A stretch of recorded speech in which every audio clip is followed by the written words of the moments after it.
Hey guys, so today we're doing some Liz Tomforde books because I read this series, kind of, spoiler alert, I'll get into that in a minute, but this has been wildly recommended across TikTok, YouTube, everything, and in some ways I massively agree, in some ways I disagree, and that's fine, but I'm going to review these today, and I want to do more of these videos where I just focus on like one series or one something by an author, like kind of just talk about more than one book in one video, but they all kind of link together because they're part of the same series or written by the same author or something like that. So today we're doing Liz Tomforde. Next week I'm going to be doing Elsie Silver because I'm on the last book in the Chestnut Spring series, and then I'm either going to do different type of video, but I also want to read the Dreamland Billionaire, because I read the first one but I didn't read the other one, so that would be a good one. So it's almost like a bit of a read along. If you've read these, let's chat about them. So subscribe with the bell icon for engagement. Let's just get into it. So the first book is Mile High. You can read these as standalones.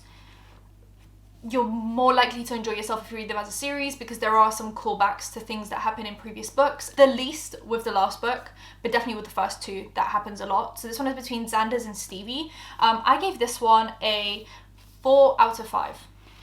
Maybe like a 4.5. I think it's like a 4 out of 5. This one is actually, I think this is kind of important to mention, 570 pages with just like a regular, not massive font, just like regular font. Okay, so this is 570 pages. That's my first criticism. It's the reason why I had to dock off a point. I think it was way too long.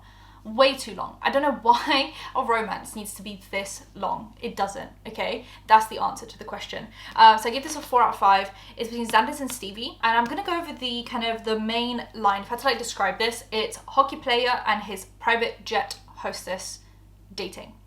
Okay? So the plot in general is Xanders is a hockey player in a hockey team. He's obviously very rich, famous, blah, blah, blah, all the good things. For the season, they're going to have one private jet that they fly and one private jet crew. So they're going to have the same people every time they fly rather than having a different team every single time because that leads to issues and blah blah. So they wanted to overcorrect for that, and they're going to have one team. On that team is Stevie, and Stevie is kind of uninterested in the fact that he's rich and famous and amazing and fantastic, and that almost gives him a bit more of like a, oh, like why is she not interested in me? And so he starts pursuing her, but because he's famous and known as like this F-boy in Chicago, he feels like he has to keep the relationship a secret, and it kind of goes from there. There is a lot of body positivity and body image issues kind of on both. I know that they're kind of opposite sides, but they kind of link together. So it's like a lot of body image issues, but also like it's body positive in some ways because, you know, you overcome body issues. It definitely gets mentioned a lot. So one, if it's just not something that you want to read about for whatever personal issues you have,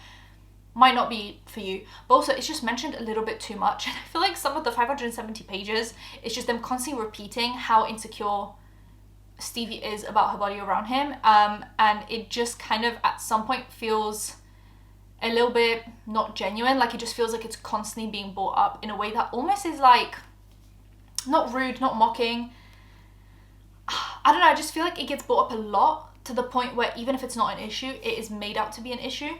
Because Xanders doesn't think it's an issue. And yes, Stevie has some body image issues, but I just feel like it gets brought up a lot. And I don't know if people that read it had the same opinions as me. I feel like I've seen it on both ends. So there are some people that say, I love the body image kind of representation. I love that she just wasn't this like petite, slim, like, you know, like the same thing in every single book, which was great, definitely. But there are definitely some people that are like, it was mentioned a lot. Like it was definitely something that like was almost made into an issue when it didn't have to be an issue. Now for the tropes, we had workplace romance, secret relationship, money differences is what I call this trope. It's like when someone's really rich and someone isn't, and they almost bring them into their world. Family issues. I know that's not a trope of romance, but I feel like it's a trope of the book. It's like family drama. And then we had body image issues. I thought it was a good book. There was a lot of like smart, there was a lot of build up, there was a lot of slow burn, there was a lot of, well, it's 570 pages, so there better be slow burn. What else are you going to do in 570 pages? Slow burn, for sure. But the attraction is definitely more from one side first. So like the guy falls first, the girl then falls second. That's kind of the whole thing. I personally thought it was a really fun book. And it definitely got me interested in reading the second one, which was The Right Move. Now you may be wondering, what rating did you give this one? An 11 out of 5, and I've already told you guys about that. Okay, this one's between Ryan and Indy. So we have basketball player and his sister's best friend. And the reason why I said the first two link together more is because Ryan is Stevie's twin brother. So Stevie and Xanders. Ryan is Stevie's twin brother. Indy is Stevie's best friend from the hostessing job on the airplane. That's the link. So it makes sense that when there's family drama in book 1, you kind of want to read book 1 because that family drama kind of extends to book 2. So we have basketball player and his sister's best friend. In this one, Indy is dating a guy that she's been dating for about 7 years, but you can kind of tell the relationship is on the rocks, okay? So I'm pretty sure actually at the end of this book, was that the end of this book? Because these books basically overlap. Elsie Silver does this a lot as well, where like kind of, it doesn't go straight from this book ends and then this one finishes. It's almost like you get a bit of overlap, like about 1 chapter's worth of an overlap, but from the new couple's perspective. And I kind of like that because it definitely keeps you in the loop of like the whole timeline rather than having like a year-long break. I don't know, so it was mentioned kind of at the start here. I can't remember if it was mentioned at the end of Mile High, but at the beginning of this book, essentially what happens is Indy goes to Stevie and says, I've just caught my 7-year boyfriend cheating on me and I have nowhere to live and I'm probably gonna have to move out of Chicago. But now Stevie is like permanently staying in Chicago because of Xanders, because he's got a new contract in Chicago and she's working there too. And so she obviously doesn't want Indy to go away because they're best friends, okay? And Ryan lives in Chicago too because he plays basketball. And so Stevie tries to persuade Ryan to let Indy live at his place, but also persuade Indy to want to live at Ryan's place because Indy embarrassed herself in front of Ryan one time and it's a bit awkward. Ryan is a massive control freak. Indy, the complete opposite, okay? So that's the setup. And it's absolutely fantastic. Now, this book is a lot shorter. Well, a lot. Anything's shorter than 570, you know? 496. So like almost 100 pages less, which is great. I felt this made more sense than that thickness. This was also a bit of a slow burn. This one is the typical like she got cheated on, now she's getting revenge. Her boyfriend is actually a massive fan of Ryan because he plays basketball and her ex used to watch basketball, so that's like a fun trope that I feel like people love. We love the guy's a control freak but the girl isn't, and makes him like loosen up and get more free. We have forced proximity because they end up living together, so they're roommates. We have trust issues on his part, so there's a lot of kind of that, like a, you know, broken man but he's successful. We have the money stuff as well, where like he's obviously a lot richer than her. We have some fertility issues here actually talked about, so if that's something you don't want to read about, maybe don't. But overall this was like a 10 out of 5 for me. Their relationship build up is like the perfect amount of slow burn with the perfect amount of like inkling at something, which is like the perfect setup with the forced proximity, but it actually makes sense why they're living together. I feel like this plot made sense. It made sense that the person that persuaded him to do this setup was his sister that he loves very much, and it makes sense that his sister would want this to happen because she cares about her best friend, knows she's struggling, wants her to stay. Like everything about this made sense and it seemed realistic. It seemed like it would happen in real life, and then everything after that was fantastic. I actually read this in one night. I started reading it at like 11 p.m, stayed up until 4 a.m. reading it with slight breaks in between because I was getting tired, and then I basically just finished like the last 20 pages in the morning. So I basically read it in one night, and it will make sense to you guys why I did that when you start reading it, because it is just so addictive. From like chapter 2 I was like, I need to know where this goes, and then every time I wanted to stop reading to go to bed, it was like, but I need to know how this ends. I need to know where they're gonna go. So if that doesn't persuade you guys to read this, I don't know what will. That's what I think anyway. Then we have this one.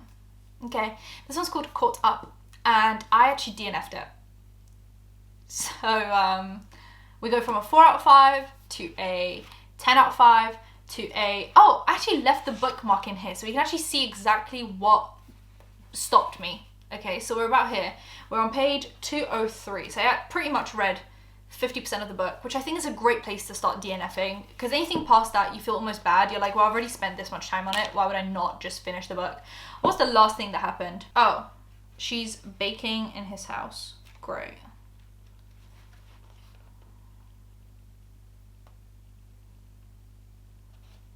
I might finish this book because I've gotten through 50% of it. I just kind of wanted to not get into a reading slump because I read 2 amazing books, and I just felt like if I read this it would just send, oh, excuse me. And I just felt like if I kept on reading this and like pushing past that point that I had of boredom, because I was literally getting through like 1 chapter a night, which is ridiculous, obviously. I was just getting so frustrated that I just needed to read something else, and I basically have read the whole Elsie Silver series.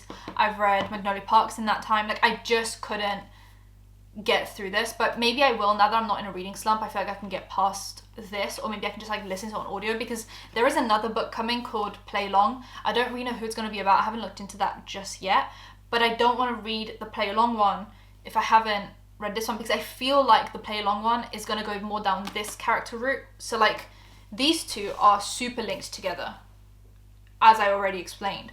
Now this one, Kai has been mentioned in this series, in these two books, but not as much. So it almost starts this like off branch of characters where it goes into the baseball side of Chicago.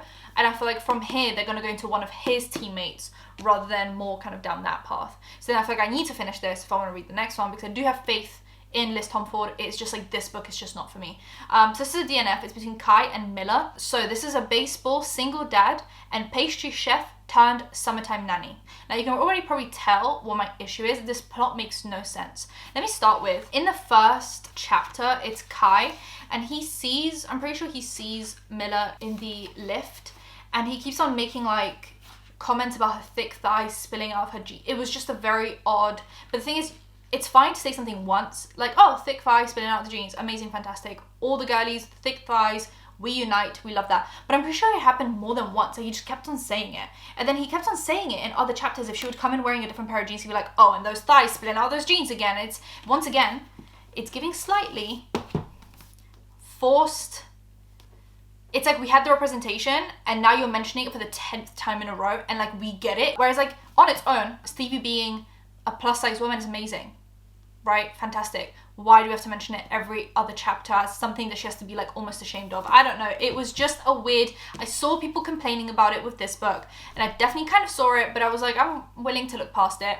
With this, it was like the same thing where it's like, it's almost like Liz Tomforde finds one trait that she's like, oh, this is going to be the catchy thing. And then she just keeps on saying it and saying it and saying it. And it definitely gets the word count up, which, I mean, this book, is this one the shortest? Oh yeah, 470. This one is technically the shortest book. So yeah, like I said in the first chapter, he sees her in the lift. He makes these really weird comments, but that's fine. I was looking past it. I don't really care. I don't harp on such little things. So she, in her first chapter, she's in a different town. She's a pastry chef in a Michelin star restaurant. So she's obviously very successful and she's failing at her desserts. She's clearly burnt out of her job. And a guy goes to like assault her, essentially sexually harass her. He like touches her bum or something. And she flattens him, like she like kicks him in the balls or something. And it's such forced, typical like you show him feminism, and it's like, yeah, he got the consequence of being fired and kicked in the balls. I don't know, the whole scene was just giving very much like girl boss gatekeep gaslight. It was like, yeah, kick him in the balls, and it's like a lot of women in, I don't know, it was just a cringy scene. And I don't mean to make this once again like let's cancel Liz Tomforde because it wasn't that, but it's like I'd rather it have just not been in the book, because in reality that's not how assault goes in real life, and not to make this very deep and dark, right? But typically a woman's not going to be able to just like kick a guy in the balls and just like get on with her life, right? And everyone claps. It basically, that's what it gave. It was like, and then everyone stood up and clapped, and it was just cringy from the get-go. And I was like, okay, I'm willing to look past this too. I'm willing to look past it. She then goes back to her dad, who is a baseball coach for Kai, and he says like, oh, I can tell you're burnt out. How about you just nanny Kai's son?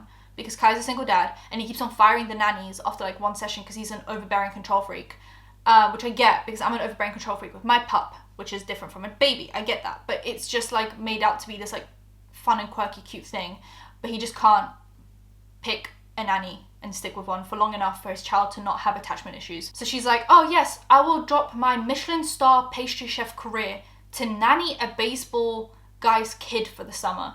I don't know, she had her reasons, which was she felt like her dad gave up a lot for her, so now she's gonna babysit his client's kid. It just made no sense, right? The plot immediately makes no sense. This one made sense. This one absolutely made sense. I don't get it. I have no idea what's going on. Okay, so I'm reading it and I'm getting frustrated. Now, if I knew I was going to be filming a video about this, because I didn't have this planned, she keeps on calling him baseball daddy in front of her father, his child, his teammates, and anyone who will listen. She doesn't say it once, she doesn't say it twice, she doesn't say it 3 times. She calls him that all the time. It is incredibly cringy and frustrating. Yep, here it is. Chapter 6. You texted all night, lighten up a little, baseball daddy. Is she gonna say it again if I just move a few pages? I didn't mark these. I should have realistically, but I didn't realize I was gonna be doing this video, so I didn't realize. And also I didn't realize after the first few times that she was gonna keep on doing it, you know? I should have known though. Yeah, I'm not gonna find it now. It happened like on multiple different occasions. She's also I'm not like other girls girl, and that's fine. It's not. I mean, it's fine. It's just something I want to read about. She's also severely immature. She's like 20. She's in her like mid to late 20s, and he's mid to like late 30s. Essentially, that's the age gap. She's not supposed to be a child. She's a Michelin star pastry chef. Clearly grown enough to have a career, but not grown enough to understand that his child was abandoned by their biological mother, and that is why he doesn't want random women coming in and out of his life so that his son doesn't get attached to someone again. It's going to cause attachment issues. And I get that he's also doing that by getting all the new nannies, so that's a hypocrisy on his end, but I get why he doesn't want another woman to disappoint his son. And she just keeps on being like, well, why don't you just hook up with me? And he's like, well, because this is my boundary. I don't want to bring someone into my life and then for them to go away, and you don't want to stay here after the summer, so it just doesn't make sense for me to start dating you, catch feelings for you, have Max attached to you, for you to then go away, because obviously you're going to leave at the end of summer. She's like, yeah, I'm going to leave, but why would you not want to hook up with me? And it's just the same conversation over and over again. I disliked this book severely. It is like a 1 out of 5 for me, but I DNF'd it, so I can't give it a rating because I don't really know. You know, you can't rate a book that you haven't read fully. But yeah, I feel like I'm gonna have to finish it because the new book is coming out, and I do want to read the new book, but I want to forget that this book ever existed. That's that. So let me know what you guys think about these if you've read them. Subscribe, hit the bell, like, comment for engagement, and I'll see you guys in my next one. Bye guys.